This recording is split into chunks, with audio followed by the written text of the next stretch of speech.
Hi, St. Matthews. It's Thursday of Holy Week, a day we call Maundy Thursday, and we'll hear the stories of the night of the Last Supper today. Jesus and his disciples were reclining at their Passover meal. Jesus blessed the matzah and broke it, saying to them, "Take this and eat it, for it is my body." Then he blessed the wine and passed around his cup. "Drink this, for this is my blood." Then Jesus looked at each man in turn, his face full of sorrow. "One of you here will betray me." The disciples were horrified, and they looked at each other in dismay. "Is it you?" they asked each other. "Is it him? Is it me?" Peter whispered to the disciple who was sitting next to Jesus, "Ask the master which one he means." This disciple, whom Jesus loved dearly, leaned toward him and asked, "Lord, which one of us is it?" "The one to whom I shall give this bread," said Jesus.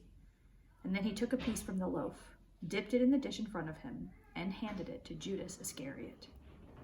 "Do whatever you have to do," said Jesus, "but do it quickly." With a start, Judas got up from the table, left the room, and walked out into the night.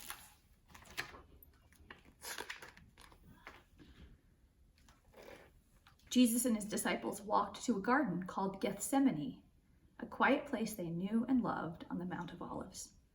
"Stay here for a little while," said Jesus, "while I go pray." He took with him Peter, James, and John. "My heart is full of sadness," he told them. "Keep watch over me while I pray." Jesus moved a little farther off, where he lay down in prayer, his face to the ground in an agony of grief. "Father, please take this cup of suffering from me, but I will always obey you. Let your will, not mine, be done." He returned to the three men, only to find them fast asleep. "Could you not stay awake for just 1 hour?" he said. "Please keep watch while I pray." Again he went away to pray, and again the disciples fell asleep, for their eyes were heavy. A third time this happened. Then Jesus said, "No matter, the hour has come. The traitor is here."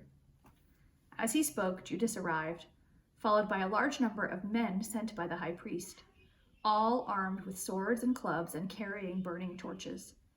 Judas went up to Jesus and kissed him on the cheek. This was the prearranged signal. Immediately, 2 men seized Jesus and held him tightly.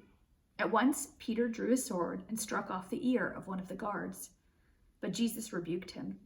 "Put away your sword," he said. "If I need protection, it is my Father in heaven who will protect me."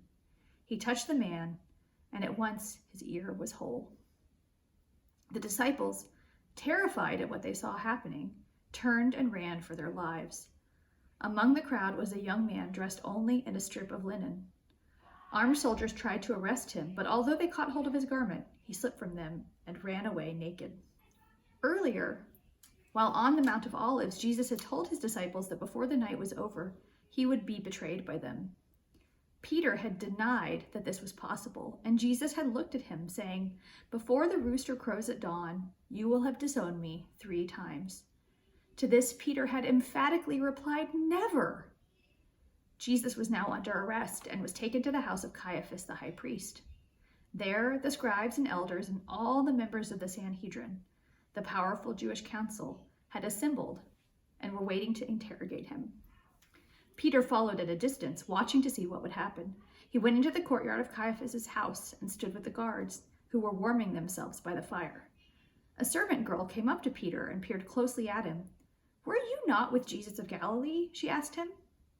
"I know no one of that name," said Peter, getting up and walking to the gateway.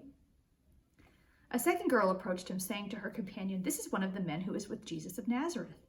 But Peter quickly denied it. "Not I," he said. "I swear I do not know the man." By this time, several people had gathered around and were looking at him curiously.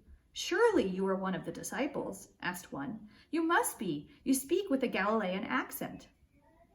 Peter turned on them angrily. "Have I not told you? I do not even know the man you are talking about."